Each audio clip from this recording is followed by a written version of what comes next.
Bienvenue.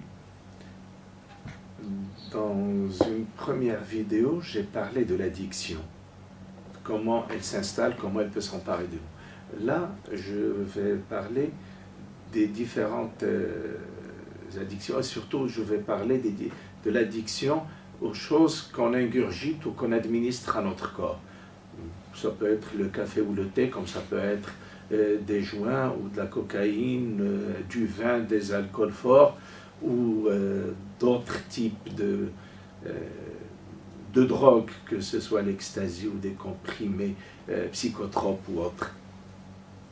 Eh bien, ce qui se passe, c'est que dans notre société, l'addiction aux drogues est de plus en plus précoce.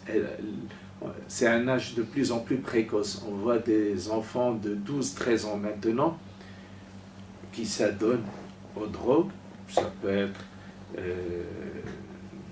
du shit, mais ça peut être aussi des solvants qu'ils respirent.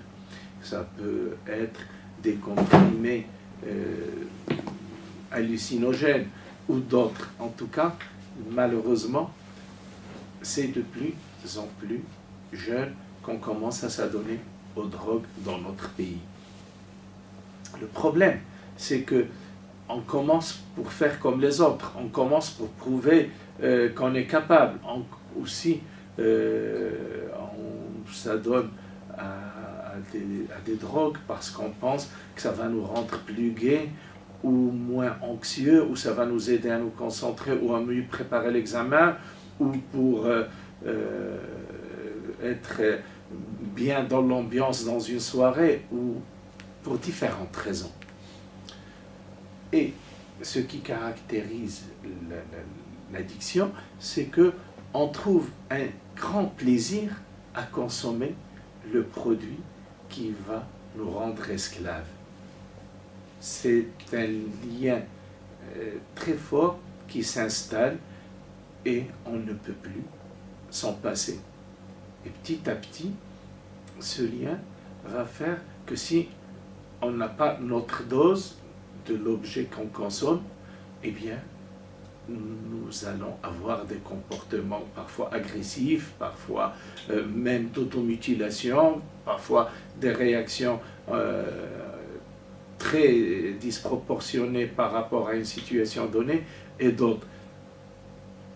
Et bien sûr, ça nuit aussi bien au rendement scolaire pour les enfants, qu'au rendement professionnel pour les adultes, qu'aux relations familiales ou scolaires ou autres.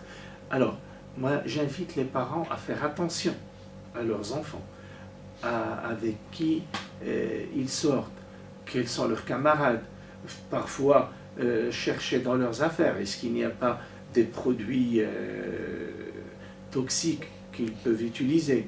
Quand ils commencent à demander de l'argent à tort et à travers, et des fois quand il n'y a pas d'argent, ils commencent à voler des choses à la maison. Et s'ils sont instables, ils entrent, ils sortent, ils rentrent, ils sortent encore, ou enfin des comportements suspects parfois, mais aussi les adultes. On peut prétexter n'importe quelle raison pour sortir. On a un rendez-vous quelconque, parfois à des heures tardives ou indues. On voit que le comportement n'est plus le même. Et on pense, malheureusement, les personnes adultes qui s'adonnent à des produits toxiques, ils pensent qu'ils peuvent arrêter quand ils veulent. Quand elles veulent, non, c'est pas vrai. Une fois qu'on est dans l'addiction, on est piégé. Mais ce que je peux dire, pour rassurer tout le monde, c'est qu'on peut s'en sortir de l'addiction. On peut s'en sortir moyennant une aide psychiatrique et psychothérapique. Il est nécessaire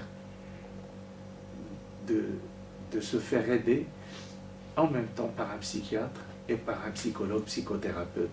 Parce que pour sortir de l'addiction, les médicaments sont nécessaires, la psychothérapie est nécessaire, voire parfois l'hospitalisation. Mais c'est possible d'y arriver.